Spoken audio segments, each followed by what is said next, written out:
Hi, I'm Steve Adubato. It is our honor to be joined by the Honorable Christine Todd Whitman, who is the 50th governor of the great state of New Jersey. Good to see you, Governor. Good to see you again, Steve.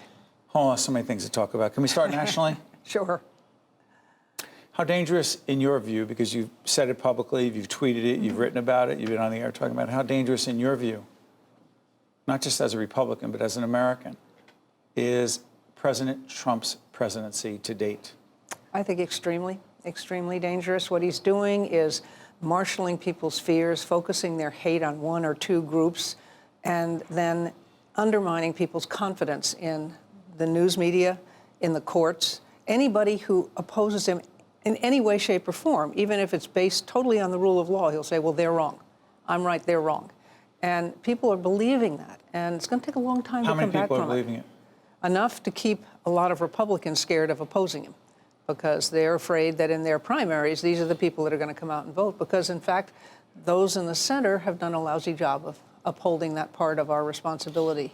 You know, sorry for interrupting, Governor. If you're listening on the audio side podcast, this is Governor Christine Todd Whitman, the 50th governor of the state of New Jersey. She had national titles as well, served in the Bush administration as the head of the EPA. Let me ask you this. One of the things about you that's always struck me is your civility, your sense in the spirit of the late Millicent Fenwick, who would disagree, but never do it disagreeably. Right. When you tweeted that, quote, Hitler has nothing on Trump, and then took that quote down, but then never said, I want to change the spirit of that tweet, I'm confused.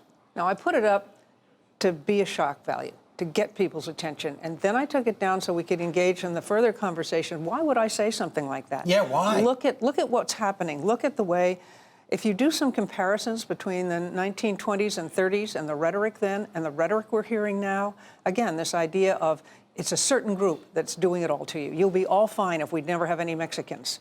It's really the Muslim. Any Muslim is terrible. Or the bad. deep state. Or, yeah, exactly, the deep state. He's undermining confidence in everything. Media. And he has said, don't believe what you see, don't believe what you hear, believe me. And that's the kind of thing that was going on back then, whether you take Hitler or Franco or Mussolini. I mean, it's a dictator. It's what he wants to be, I believe. He's already said if he wins a second term, he doesn't want to go away. It means that people want him, and he's going to stay. So he has no respect for the Constitution, no respect for the rule of law, no respect for the media, no respect for the courts. And that is really dangerous. When the public loses their confidence in the rule of law, we're in a very bad place. Governor, what kind of reaction have you gotten from most Republicans? You've been a loyal Republican your whole life. Right. Your father, a Republican leader in the state and nationally. We should let people know. How have most Republicans reacted to your very public, very negative comments about the president, the leader of the Republican Party nationally? Right. Oh, well, you know, there's some that take huge offense and say all the things you expect the real loyalists to take. But I've been actually amazed by, not amazed by, but it reaffirms something I believe, that the majority of people, that a great number of people, are just as upset as I am, but they don't feel they can say things. And I've had those kinds of people say things. Because they fear for their position, and that has become more important. I mean, you look at this impeachment proceeding that we're engaged in now. That's the most important vote that they'll ever take. This impeachment vote. This impeachment vote. I'm sorry, we're taping on. Sorry for interrupting, Governor. We're taping on the 12th of November. Many things will happen before this is seen. We'll see. Why is this vote so important?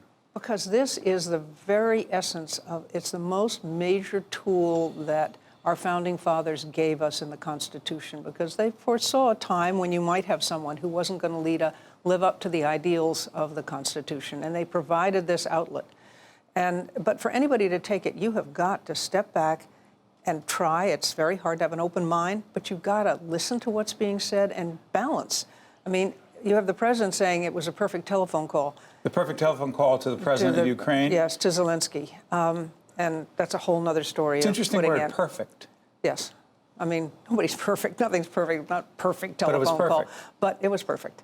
And, well, hyperbole is just a little great in this administration. It's constant from the president. But the part of it is that when you see this kind of thing, you also have all these very respectable former military officers, career civil servants. I met with the ambassador when I was in Ukraine. I was in Ukraine the for ambassador these. of Ukraine who left her job.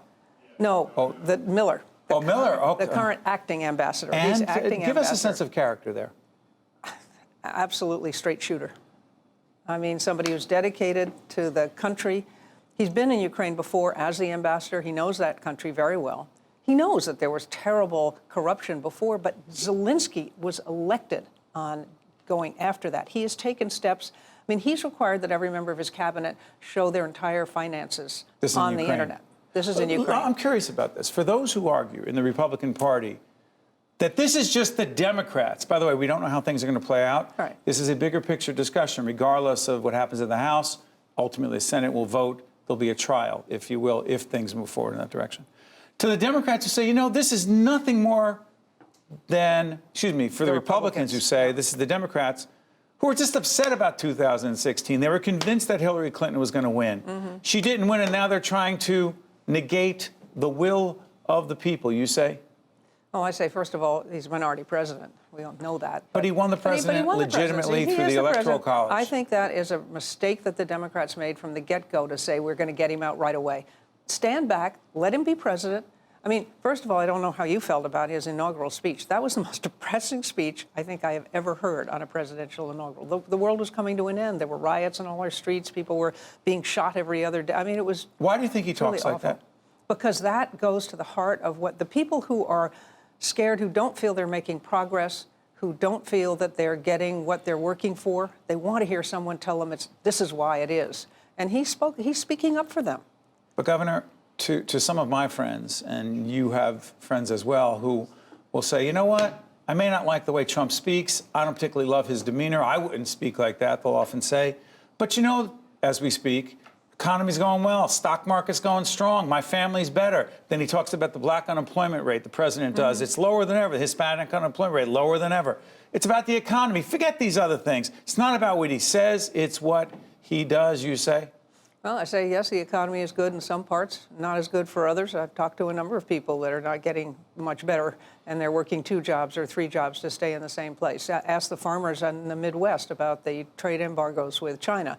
Now we're putting more money in, but we're taking money from another pot and putting it in their pot to try to make them whole so that they will be supportive of the president, continue to be supportive. Nobody has done everything wrong. The economy did start coming back under Obama. The unemployment rate was going down even under Obama. So that was cyclical, but you know, you take credit.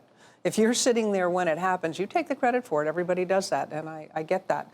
But where's the infrastructure money? We were supposed to be spending billions on infrastructure. What about Gateway? None of that's happened. What about the Gateway Tunnel? Well, it's nobody's put a shovel in the ground yet. And the federal government's not on board. No. I mean, it's not happening. There are so many good things that could be doing. He could have had the shovel in the ground for, and I confess right up front, I'm on the board of the advisory board for the superconductive magnetic levitation train, which is... You don't have to confess, you just disclosed, that's fine. Okay, I'm disclosing We disclose on public television, go ahead. Fully disclosed. And that's a train that the Japanese are willing to give us the technology. They're willing to help us with the funding. It would get us from Washington to New York in less than an hour. And we could have had shovels in the ground a year ago. And what has stood in the way? the White House and the administration, moving things very slowly. And Elon Musk, they love, he has something called the Hyperloop, where you drive your Tesla into it and you get whooshed down. Nobody's ever ridden it. It hasn't ever carried passengers, whereas the superconductive maglev has been running in Japan now for years. Can we bring it back to New Jersey a little bit? Sure. We're speaking of Christine Todd Whitman, who was the 50th governor of the great state of New Jersey. Only woman to be the governor of this state. Unfortunately. Right? Yeah. Are you surprised at that? Yeah, I am. I mean, I would have thought we'd gotten over that a long time ago. I was hoping Kim would make it. Kim Guadagno. Yeah, Kim Guadagno. Question. The public employee pension crisis in the state has been going on for a long time. You'll have people come in here and say, you know, this has been going on for years. The state of New Jersey did not invest what they should have invested, did not keep their commitment to the public employee pension fund, which is why it's in crisis now. And that includes, they'll be critical of Chris Christie on this, even though he did, with the Democrats through Senate President Steve Sweeney and others, they did make an increased contribution. They'll blame you. They'll blame Jim McGreevey. Sure. They'll blame a whole range of governors for the past 20, 25 years that you didn't put the money in from the state end. What was it like at the time? Well, when we gave the municipalities the holiday from paying into the pension fund, it was because both of those funds were 112 and 114% funded, and we also had a time to take advantage of the stock market.